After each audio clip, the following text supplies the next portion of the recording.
Well, I'm really excited to have Ellen Frost of Local Color Flowers in Baltimore City. Is that right, Ellen?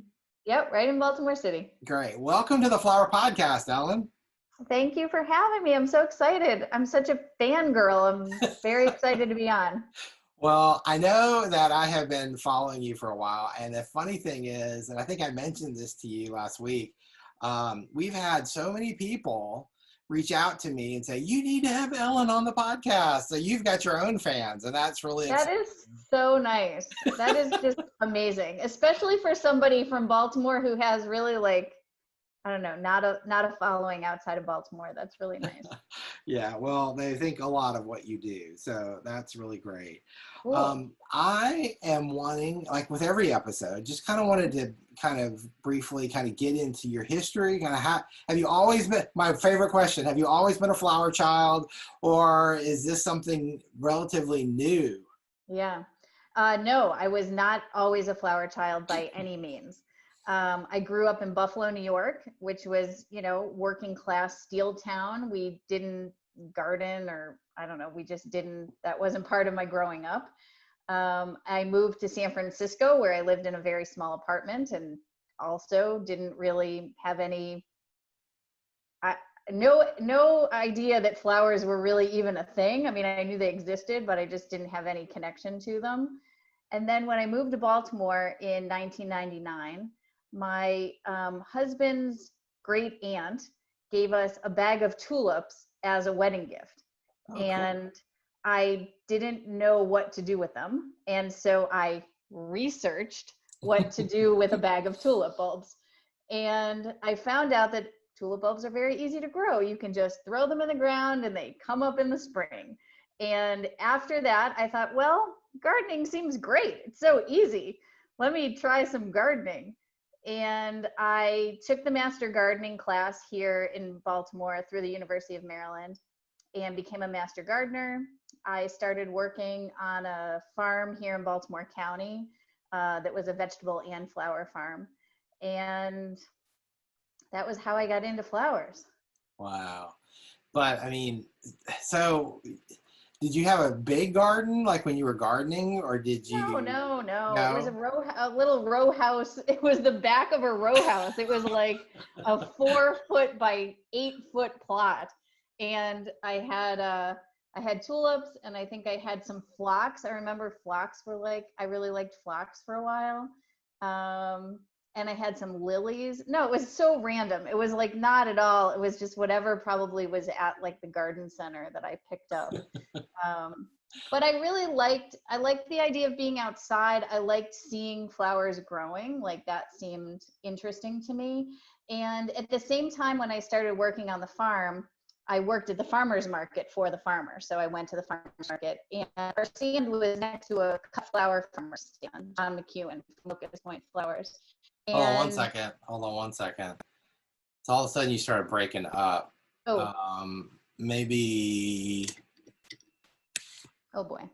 Is your earbuds plugged in all the way, just to make sure?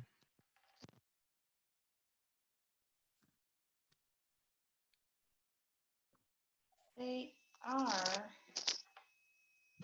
I have the can you hear me? Mm-hmm.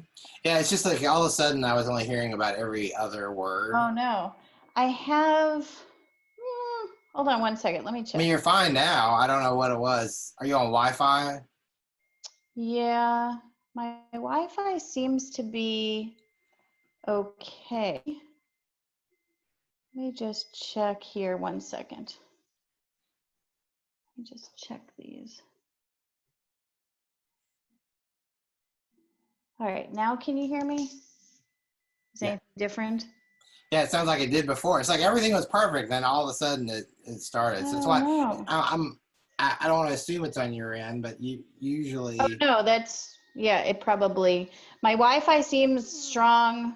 Okay, well, we can pick it back up. Okay.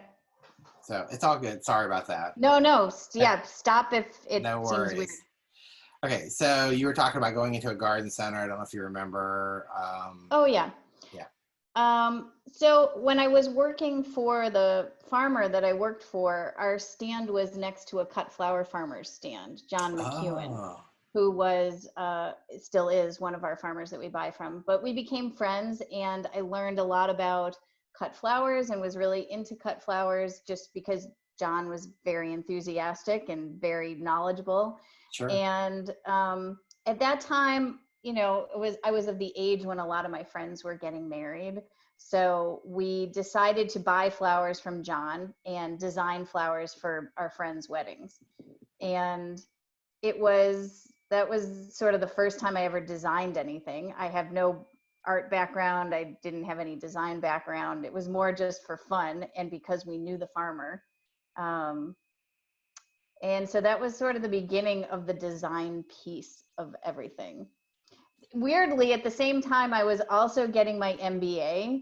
And so I know there was a lot of weird, and I had a full-time job in construction, which is like a totally different thing. So I was getting my MBA and I had taken a entrepreneurship class and had never really considered opening a business or having a business. But that class really like turned something in my head where I was like, oh, wait, there's all these pieces coming together at the same time. And I really like flowers and I really like these farmers and I kind of even like design.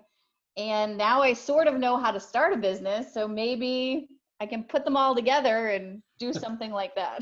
And be dangerous. Yes, exactly. Exactly. Well, I So think yeah, it it's, was a weird couple of years of a lot of things coming together for me.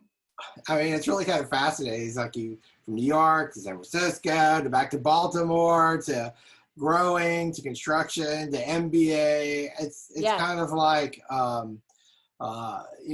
yes, you finally found that thing that pulls all this stuff together. That's Yeah. awesome. I worked in community development in San Francisco for many years, and then in housing development and community development here in Baltimore for many years.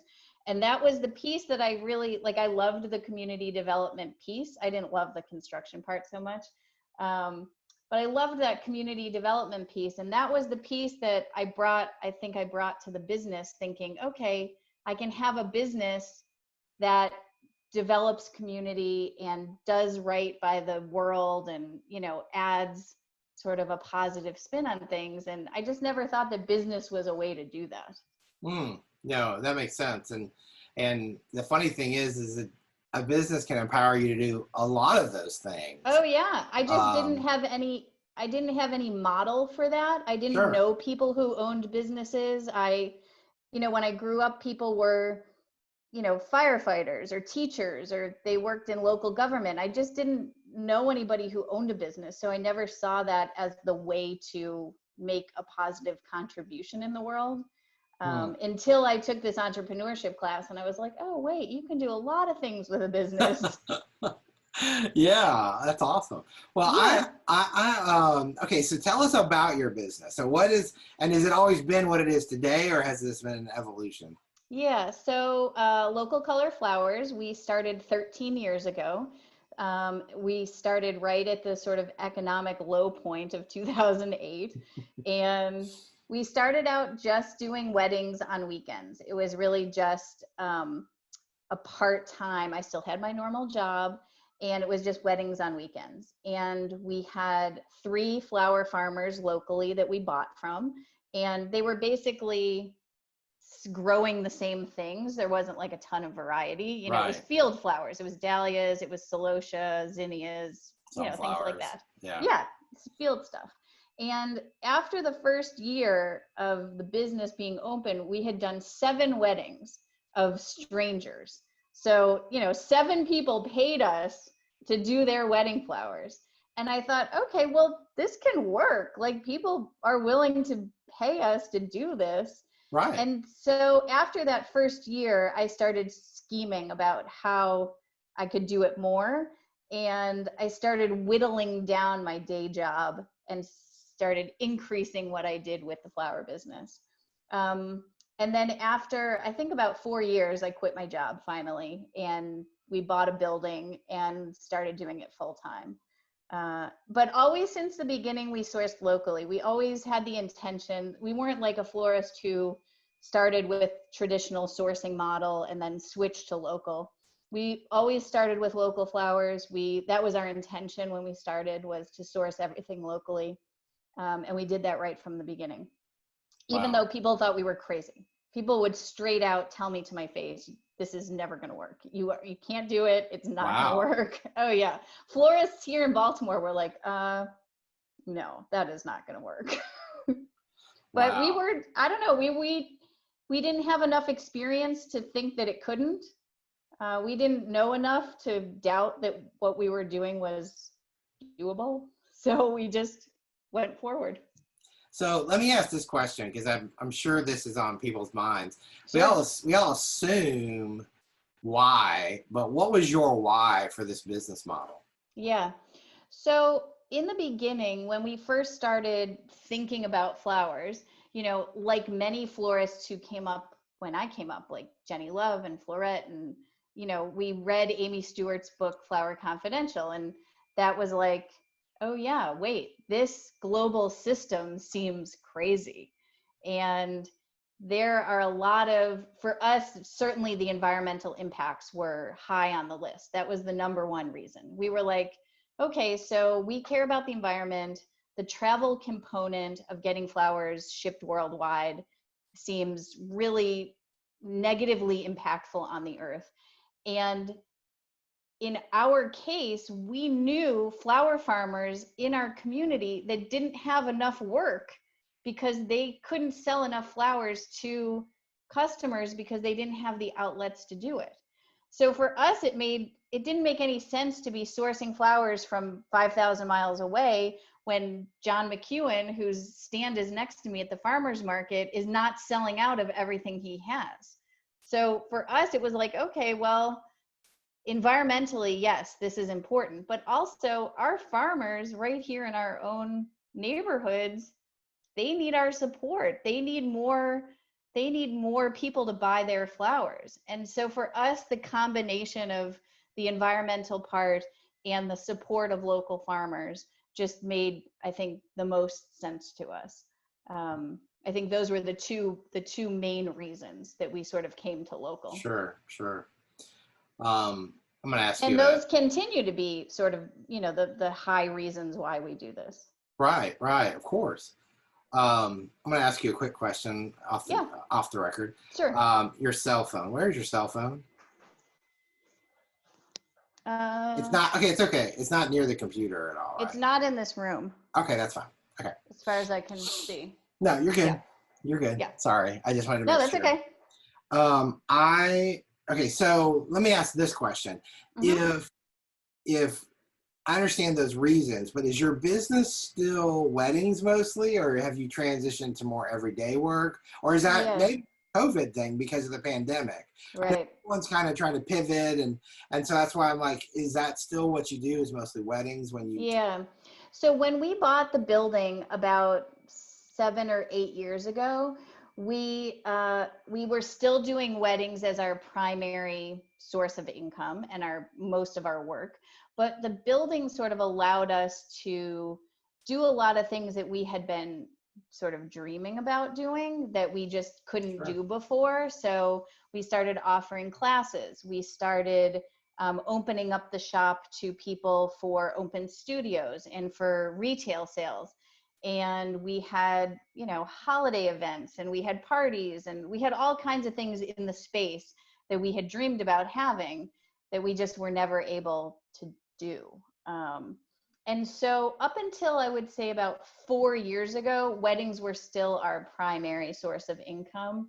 But we have tried to transition away from so many weddings just because the intensity of weddings is really, it's really hard. I think 5 years ago we did 110 weddings that year, and it was too much. I mean, we recognize now it was too much.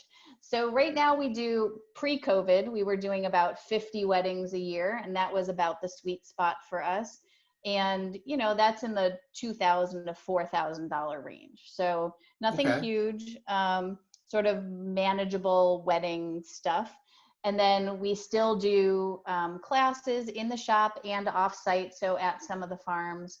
And we're open for retail 2 days a week. And then we do all kinds of other weird stuff. We have a book club, we have a flower club, we have a annual design competition. You know, we do all kinds of like miscellany, if you will. Fun Well, flower miscellany. I love that. Um, okay, so you just said something that was intriguing. You said you're open for retail 2 days a week. Yes, for a total of 8 hours a week. Uh, How does that work? we How do you get away with that? we always joke when people would meet us. They're like, "Oh, you're the flower shop that's never open." We're like, "No, we are for 8 hours." Um, you know, we never went into the business thinking that we were going to do retail. That was just not something that was on our radar. And partly, I think it was because we didn't want to be confined to a regular schedule. You know, this is a small business. It's not like a business that makes $1 million. It's a lifestyle business. And we wanted to have a life outside of work. So if it was a nice day and we wanted to go bike riding, then we wanted to go bike riding. And we just didn't want to be in like, our shop is open 9 to 6 every day and somebody has to staff it every day. So we really eased into retail. So we're open Saturday mornings from 8 to noon. And we have big garage doors. So the garage doors are open and we're just 2 doors down from the city farmers market. So Oh, there's okay. lots of traffic on Saturday mornings. It's, you know, there's a lot of community out on Saturdays. So we're open on Saturdays and we're open on Wednesday nights from 4 to 8 for something called Open Studio, which is basically just anybody can come. You don't have to register, pay in advance or anything like that. You just come, there's flowers out, you can bring your own vase, you make whatever you want, and you pay for whatever you make. And people bring their friends and they bring wine and food and dogs and babies. And it's more just like flower hangout on Wednesday night. It's like happy And hour. for it's like flower happy hour. And that's perfect. And that is plenty of sort of retail time for us because like I said, like maybe 2 days a week we're doing classes, we're still doing weddings, we still do single order deliveries, you know, birthdays, anniversaries, things like that. We have business subscriptions that we do. So 8 hours is about all we can handle of retail. But it's good because it also filters everybody into those 8 hours. It's not like, you know, we're not sitting around waiting for people to come. Those times are always filled and busy, and that seems to work for us. It's like a funnel almost. You're Yes, just channeling totally. everybody. Right. So do you have arrangements already done, or is everything by the stem? Everything's by the stem. And so that's kind of part of what we are sort of presenting to people is that Uh, this is sort of, if you want to buy one stem for $2, go for it. You can totally do that. Like there's no budget too low or too high for us. We want you to come in, we want you to learn about flowers, smell flowers, engage with us. And if you don't end up buying anything or you buy a $10 bouquet, that's great. And if you buy a $100 bouquet, also great. We really use those times to talk to people, tell them about local flowers, tell them the story of the flowers that we have that week. And then, you know, like I said, everything's by the stem. So it works with whatever budget you have. well, and that's great because I mean you've got something for everybody, right? I mean Totally. And it's awesome. we always thought that, and that was when we started out with weddings, why we never had a minimum. We still don't have a minimum. We just really wanted local flowers to be accessible to people. We didn't want them to have to only be able to afford, you know, grocery store roses because they were $5 a bunch. We wanted them to feel like local flowers, which are you know, an amazing product, that everybody could have access to those. And even if that meant a few stems a week to put on your kitchen table, Sure. we really wanted to make that accessible to people. Well, I think the one question, having worked in the industry for so long, is how do you plan for that? Because I love the idea of funneling that, but because and obviously if people are all showing up at a given time, how do Yeah, you know how much product to bring in? right. I mean, is it just experience or It's a little bit of experience, but we've also, the way our supply chain works, if you will, is that we're buying from, I don't know, on a weekly basis, probably about a dozen growers a week.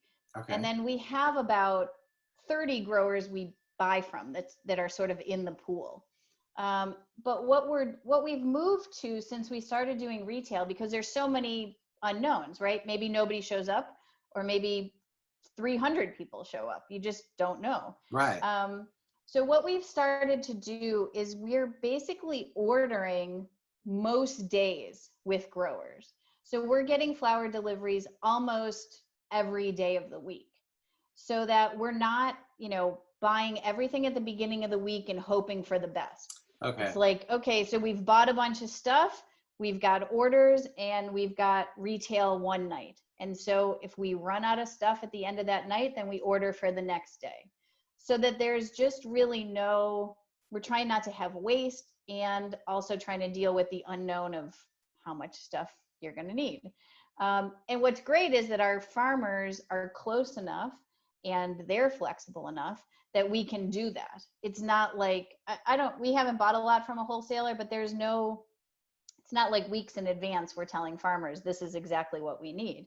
It's like, okay, Wednesday night we sold out. So, hey, farmer that's 1 mile away, when you're harvesting in the morning, can we get another round of these 10 things? So for us, it helps us control our budget and we're not wasting things. And it also keeps the farmers, getting orders all week, because, if you're a farmer, you're harvesting almost every day. It's not like, oh, you just because you need stuff Monday, that's not the only day stuff's available. that's There's right. stuff every single day. That's right. So we're trying to work with them so that it's a win-win for both of us. Well, and I think too, and I kind of skipped over it, but you've already said it. You've already got subscriptions, and you already have some everyday order, so it's not like you have nothing going on except for No, those two we times. You have definitely stuff, have yeah, regular stuff every week. So there's always, I don't know, 25 subscriptions that we do. There's always a class or two. There's mostly always a wedding. So there's always some stuff. It's just there's other stuff that's more unpredictable. right, right. No, I Yeah. think it's a great idea.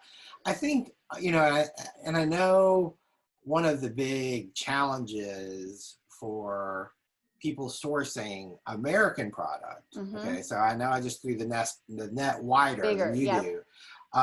Is the seasonality of things and the feeling, which may or may not be true, but Sure. the feeling like during the winter it's hard to find the flowers you need, or during the summer maybe it's so hot that you're only finding more field flowers. Mm-hmm. You have these two extremes, and that's just sourcing with that wider net of American Yes. grown. So you've taken that net and you've shrunken it way in. Yep. And so is it my understanding you don't source anything from? I mean, what's the radius? I don't remember exactly. Yep. Everything is within 100 miles of Baltimore. Okay. So the furthest south is about the Shenandoah Mountain area of Virginia, and the furthest north is like the New Jersey border. So that's sort of our range. Okay. But the thing I think that's different, because I agree, that is, when I talk to florists, that's one of the things that they say is the biggest challenge, right? Like, I can't get the stuff I need if I source locally, regionally, American. Um, but, because we always started with the mindset of we're going to design with whatever is available. So we are not of the mindset like, I've made a recipe and I know that this recipe is going to be perfect if I have this rose and this hydrangea and Right. this mum. And if I don't get those, then I start to panic, because then I have anxiety, because how I imagined it, it's not going to turn out that way because I can't get the things that I need. But for us, we never go into it with that thinking.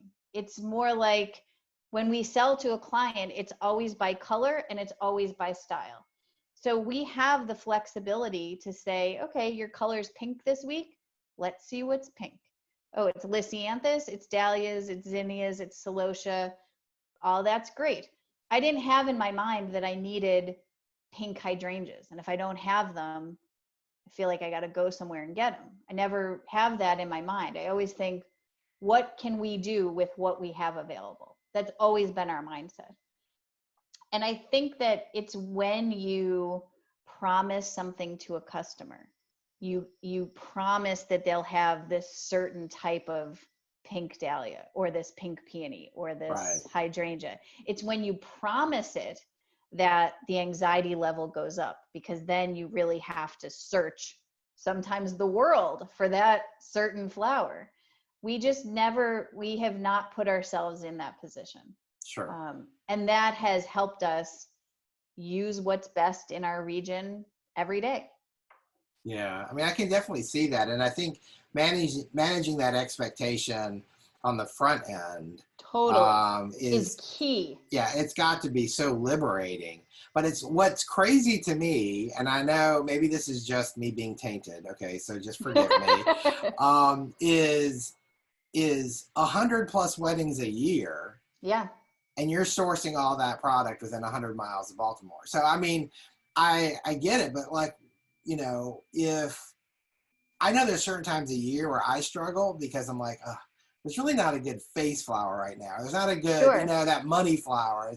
And you Yeah. hate for things to look too weedy, and you kind of just. But I guess if you're surrounded by a lot of great farms, which sounds like you Yep. are, that's the key. What's a good? And I'm kind of probably asking two questions at once. That's okay. But so it's that issue, which is a Mm-hmm. concern, but also, for the person, how is a good way to cultivate relationships to find those farms? Because I know that there's resources Yeah. available for that, but at the same time, there's a lot of people who don't live in an area that is, Sure. to have that kind of, production. I know here, I remember, 15 years ago, there was like Mm-hmm. two people, That's how and it was here 15 years ago. yeah, There so was just hardly any. Like I said, when we started, we had 3 farmers and they all grew the same stuff. There was no, our designs all looked exactly the same. There just wasn't a lot of variety. And we have worked over, the past 15 years to both cultivate relationships between us and growers, but also to develop new growers. So we've worked hard. We have a whole plan, a whole system to develop new growers. And the reason that we do that is because early on, of those 3 farmers that we bought from, one died. And it was horrible. And we were like, okay, so a third of the flowers that we bought, I mean, it's horrible because we loved him, but a right. third of the flowers that we bought are now gone. They sold the farm. There was no succession plan. And okay, so now what? What if somebody retires? What if we're left with one farmer? That's not a business. We can't have a business based on that. Right. So what we did is we made a plan, and we targeted vegetable farmers to see if we could get them to either grow some flowers or flip the switch and make them grow flowers instead of vegetables. And so we did this by going to farmers meetings. We pitched flowers to people. We did this for years. And we have had probably that process, maybe a half a dozen new growers that started as a result of that work. And the second piece of that is what we said to them is, if you start growing flowers, we'll buy everything you grow the first year you're in business, because we Wow. want you to deal with and focus on learning how to grow flowers, because that's hard, right? Like, 1 year isn't nearly enough. You need a lifetime. But Yeah. that first year, just figure stuff out, learn how to grow flowers, and we will buy it. You don't have to worry about marketing it, going to florists, learning how to sell it. We'll buy it. And then we'll help you when you deliver it to us. We'll teach you, okay, this isn't long enough. You didn't clean it the way a florist would want it cleaned. It's not bunched correctly. It's not in the right size bucket. It's not, if you're going to another florist that's not me, here's how you have to work it. And so we'll teach you so that next year, when you go out to a florist to sell your flowers, you know what you're doing. And hopefully you do this for many years and we can buy from you. We can be, a priority customer to you for the coming years. And that has worked with, like I said, 7 or 8 new growers since we started that system about 10 years ago. Wow. So we've done that. We've worked with, one of the things that there's a group called the Maryland Association of Cut Flower Growers. And Okay. very early on, John McEwen, our farmer friend, invited me to go to the meeting with him. And I was like, wait, there's dozens of growers that come to a meeting every month? I can be buying from all of these people and I didn't even know it. Like, how would you know it? You see an ASCFG list of growers or you see a USDA list of growers, but how do you meet them? How do you get to know them? How do you build relationships with them? And so this meeting, I was like, okay, I've got my 10 people I'm going to try to really build relationships with. I want to really get in with them. And a lot of them were people who grew in the winter. We really wanted to find winter growers because Right. when we started, we didn't do anything in the winter. I kept my job and I did my job in the winter because we didn't know how to do winter buying. And so we really spent a lot of years trying to build relationships with people that grew in the winter. And the same way, we also convinced people to grow in the winter for us, which is a whole nother thing. We approached farmers and said, okay, you have land, you have access to greenhouses, you have know-how. Will you grow in the winter for us? Will you, we'll buy it. I'm telling you, we'll buy it. We agree to buy it. Will you grow in the winter? And we've had success that way too. So we've been trying to, not just for us, right? Like we want the flowers clearly, but we also want to show other florists there's local flowers here. If you are committed to trying it, they're out there. You just have to, we want to build up the capacity within our region so that other people can buy local too. That's got to be so scary to say, Yep. I'm going to buy all your flowers for the first year. And The good thing is that most of them are small and it's not a ton of stuff. So it's not like a huge farm that has, 1,000 bunches of stuff a week. It's, a couple buckets every week, maybe more in the high season. So it's not that much stuff. And we have enough work, regular work, that we can use that in arrangements or, things like that. So it hasn't had a huge impact on us financially in that way. More it's been an investment in our future and the growers' future. sure. Well, and I wonder, I guess I'm thinking if I am a traditional flower shop Mm-hmm. and I love this idea and I know that I have customers who are used to what we've been doing. Sure. And okay, so then I start working with local growers and I start, kind of cultivating those relationships, no pun intended, Mm-hmm. but you know what I mean. Sure. And so, and sourcing product and transitioning, how do you get away? And maybe you have to just totally change your business model, but how do you get away from, Yeah, that South American rose that is so, totally. is iconic for most flower shops? Mm-hmm. I think there's a couple ways, and we have a flower shop here in Maryland that is in this process right now. It's a young girl who took the shop over from her mother, who retired and had a very traditional shop, had very Mm-hmm. traditional customers. And the girl, who's, I don't know, 30, is like, wait, I want to, now that it's mine, I want to source locally. I want to do new things. I want to try new things. But the customers were like, oh no, we don't, that's not what we want. We like what your mother did. So she's tried a couple of things, which I think are good examples of ways to do it. One is that if you are a traditional florist and say you buy a lot of sunflowers, I don't know, some common flower that is used in a lot of your arrangements. And this is certainly if you are in the wire service, right? Like you have a recipe, you've got to use what they tell you. So find something that is a thing that you already use and that your customers are already comfortable with, but start sourcing that locally, because then you can start, you can start funneling money to local growers. So that starts to build the relationship. Sure. But also you can start telling your customers, hey, you know, those sunflowers that you love, now they're being grown in our community. Now they're being sourced from a farmer that's just a couple miles down the road. Isn't that cool? And then people start thinking, wait, you can grow sunflowers here? You can put sunflowers in our arrangements? So it's a way to ease people into learning about local, because, and who knows, most normal people don't know where their flowers come from.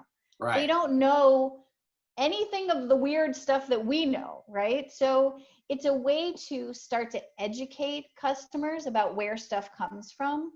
And it's a way to show them, oh, wait, there is local product here. It's the same product that you already like, but now it's being sourced in our community. And then people start to feel good about, oh, wait, I'm supporting a farmer in our community. What else is there in our community that we could get? And so that could be like a transition from, you know, more traditional. And I always tell people, it's not, unless you are going to completely change your business, this is a process, right? So you might source 2 flowers locally the first year. The next year you might source a little bit more. And another thing that we have seen people do is offer a all local arrangement or an all local bouquet. So you still offer all of your other same stuff, but now you're promoting something that's different, something that's unique, that's going to grab people's attention. And they're like, all local bouquet, what does that mean? What do you mean local? What do you mean? What's in that that's different from what's in this other thing? So you start to, as the florist, you don't ever go into it thinking, oh, I have to educate people, I have to teach them, I have to, you know, but you do. You have to handhold the customer along until, you know, our customers didn't know where flowers came from before they started buying from us. We had to teach them. And now our customers are like, when's that Lindera coming? I know it comes in November. I'm like, wait, you remember Lindera? That is such a random thing. Like, people start to, you know, they learn, and the local flowers are great. So people are going to like them and be interested in them. And I think that's a way to help transition from a traditional model maybe into a more local model. Sure. And I think too, I think about the fact that you can, you know, as you said, promote community, promote the local grower, but the seasonality also means it's scarce, you know, like it's only this window of time, like domestic tulips, you know, maybe that's for a month or two, depending on where, you know, the farm, you know, or dahlia season. So much of our marketing is about scarcity without saying it's about scarcity, but you know, we have tuberose 2 weeks a year, and everybody loves tuberose and everybody wants tuberose. And so when it's tuberose time, you know, I'm going to let you know you love it and it's not going to be here next week. So get it while you can. Same with, I don't know, things like mock orange, things that are so limited, you know, that people love. You're like, it's time for the mock orange. Come here because now it's time. And the seasonality gives you sort of a built-in marketing teaching tool, because you can, just like food, people get their tomatoes in December in the grocery store. They don't know when tomatoes are supposed to be grown or when they're supposed to be around. This is teaching people, oh, tulips are going to end at Mother's Day, and then we're not going to have tulips again until December. And people start to learn, okay, what's next? What's coming down the pike? What do I look forward to after this? Oh, it's ranunculus. Oh, it's peonies. Oh, it's sunflowers. Oh, it's dahlias. It's mums. It's poinsettias. People start to learn about seasonality. And isn't that what we all love about flowers? Like, it's like, never boring. It's like there's always something new coming. Yes. Oh, always. And that's the most exciting part for us, is that we get to teach people about that excitement. It's not like having Gerber daisies in the shop every single week for your whole life. Nobody is going to get excited about Gerber daisies if they see them every single day for 5 years.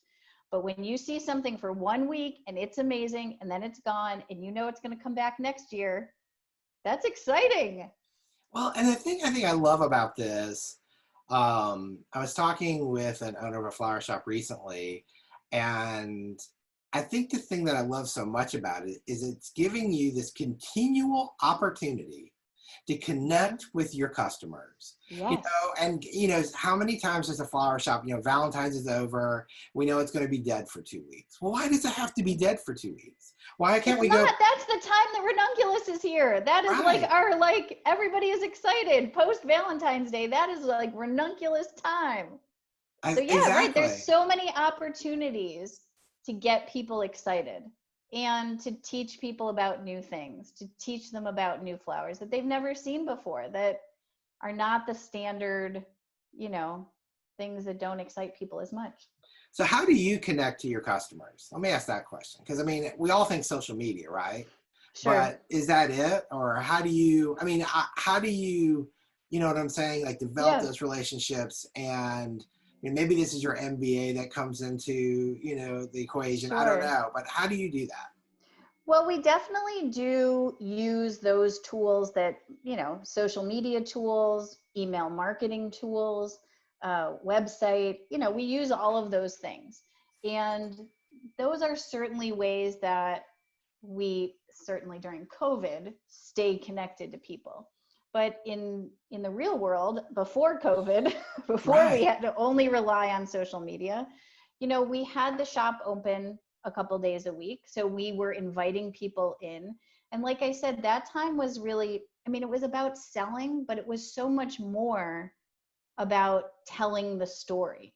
Mm. When people would see some weird flower like butterfly ranunculus that they had never seen before, we had an opportunity to tell them, oh my gosh, this grower in Pennsylvania, they're fourth generation, they're growing in glass greenhouses.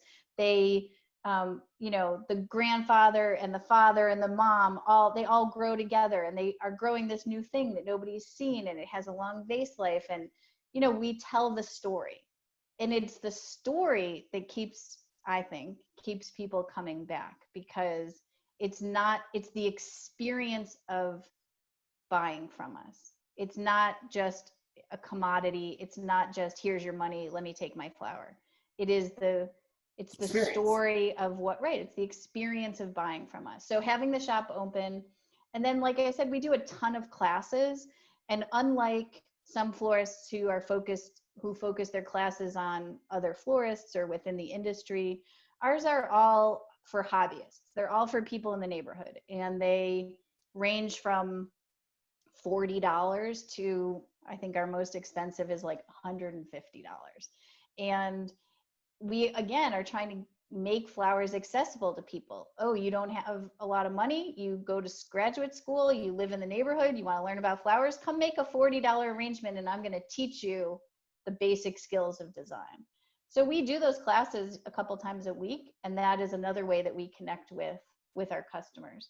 So yes, social media, but more the in-person, face-to-face storytelling.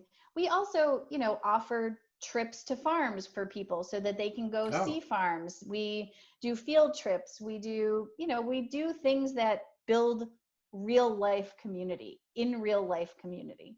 And that, I think, for us has been the secret sauce of why the business is so successful, because we're not just connecting on Instagram. Although that's not all of it. right.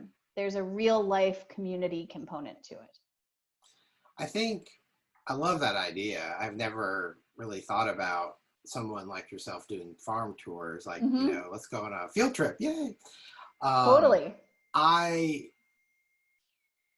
and maybe this is, I don't know. I don't know where this question is coming from, but I think that in a city the size of Baltimore, this is probably not as big of an issue.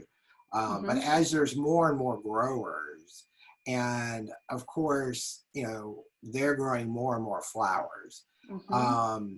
Do they participate in farmers markets? Do they, there's such an overall feeling of collaboration over competition. But do Mm-hmm. you ever get concerned when you're sharing these stories that, your customers are going to go directly to your farm and then start Sure. buying? And because I could see where in some communities that might become an issue if they're small enough. Mm-hmm. How Totally. what do you have to say, or what thoughts do you It have it on that? it it shows up in so many ways. Okay. Um, One way we have started to see it show up is with farmers who are starting to offer design as part of their offerings. Okay. So farmers that are now doing weddings, and now I'm putting a proposal out, and my farmer is putting a proposal out for the same job. Okay. And so Awkward. that's weird. Um, so what we've tried, I mean, we have really tried hard to have real honest conversations with people Sure. and say, you have to do what you have to do. If you're doing weddings because you love them, okay, great. If you're doing weddings because you feel like you have to diversify your offerings because you can't sell enough to florists or at your market or wherever, Right. let's talk about how I can buy more from you. Like if I'm not buying that much for whatever reason, let's talk about what the issues are. Maybe you're too far away, your delivery fee is too high. I don't know. There's a million reasons. But maybe that's a way for you to not feel the pressure of having to diversify if you don't want to. If you want to, then that's what you got to do. But let me say, if I don't get the wedding, I don't buy the flowers.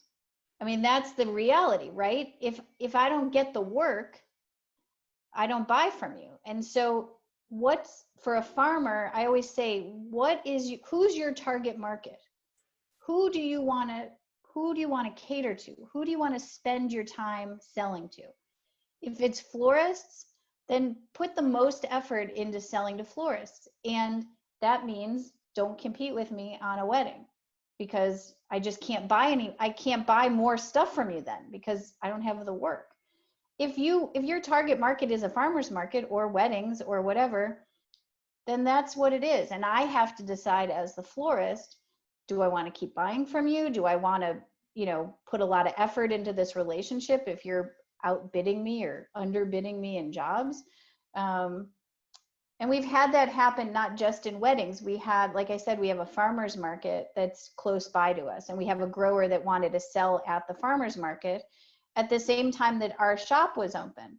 And I Sure. was like, okay, well, we're selling your stuff.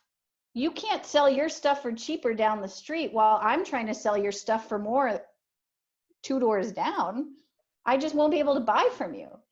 And they were like, oh, wait, we want to focus on you. I don't want the hassle of going to the market. I just felt like I needed to sell the rest of this stuff every week. So let me figure out a way to sell you more stuff so that I don't have to go down there and sit for 5 hours at a farmer's market trying to sell 20 bouquets. Let me figure out how to work with you more so that you can buy more. And so it is tricky. And I think that more and more farmers are feeling like they have to diversify because they are growing a lot of stuff and maybe not as many florists are buying locally as they could. And so farmers are like, well, maybe I can sell at this grocery store, or maybe I can sell at another market. I mean, everybody, I think, would like to sell more flowers to fewer sources, right? That is your economy of scale. If I don't have to make 50 deliveries, I can make two Right. deliveries. Well, that's better. That seems better. Right. So it is tricky, and I think we work on it case by case and try to be transparent and try to be good communicators. And you know, we have always let the farmers know that we are in this together. We want to sort of, the raise all ships idea. We want Hmm. everybody to sell more local stuff. We want more people to buy local stuff. We just need to figure out, how everybody fits into the puzzle. Sure. Well, and I mean, and I can understand the challenges of that. And I think that, especially from a farmer standpoint, depending on your resources and the length of your season, Mm-hmm. the need to be diversified is a topic that comes up All the time. all the time, especially on the podcast. And I can understand that. It's just, how do you kind of do the dance where you're not stepping on each other's feet? Mm-hmm. And I can see where maybe this market wouldn't be a great market, but another market might be a perfect Totally. market. And we have Yeah. growers, that are in DC or in Virginia that do weddings. I'm not competing with them on weddings in Virginia. I'm not going to Virginia for a wedding, or, I'm not selling my flowers to people in Virginia. So that's right. Geography is another issue. If we're all condensed in this small area and we're all fighting for the same customers, that can be tricky.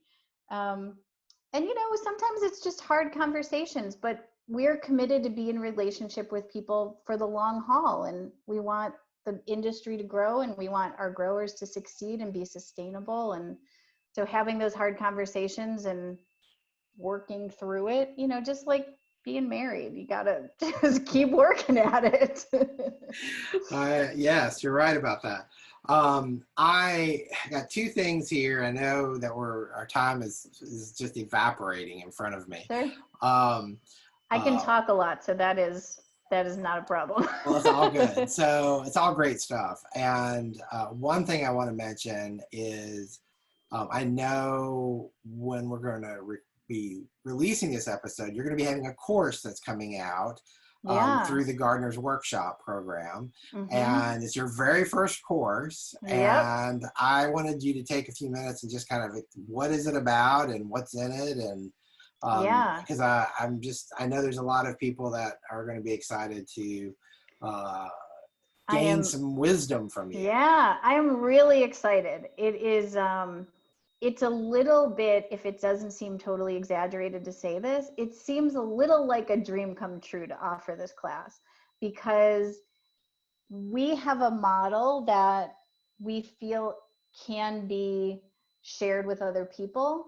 And because we have focused so much on sourcing locally and selling locally and building community locally, that we were never a company that thought, how can I get national attention? How can I get more Instagram followers? How can I, we just never, that wasn't our focus. What our focus was building this model that worked for our community. And we always thought that it was shareable and that it was amazing information. We just didn't know how to share it. We didn't have the means to share it. And so partnering with Lisa at the Gardener's Workshop has really opened up that opportunity for us. And we are beyond excited. So the class is called Grow Your Business with Local Flower Sourcing. And it's a lot about what we talked about today. How can more traditional or conventional florists, or florists that are just starting out, how can they learn to source locally? And it covers everything. It starts off with the history of the flower industry, right? So we're all part of this flower world, but so few of us know. Did you know that farmer florists were the first florists? Did you know that there was a local only model for the first 150 years that we were doing this work? So we want to give people some context of how the local movement sort of progressed, and the global movement, how that came about and how that has changed things. So we start with that, and then we talk about what is local to you. Because local to everybody is going to be different. Just because I say it's 100 miles doesn't mean it's 100 miles to you. You might live in rural Kansas and you might have to drive 300 miles to get to a customer. So maybe local to you is 500 miles. It could be, it's going to depend on where you are, what your business model is. So we talk about, what's your motivation for sourcing locally? What's your definition of local? What are those things that are going to set you up for, how do you buy flowers? Who do you buy from? What do you tell your customers local is? When we started, people would say, well, what does local mean to you? I was like, I don't know. It's close to home. I don't know what that means. I never thought of a definition.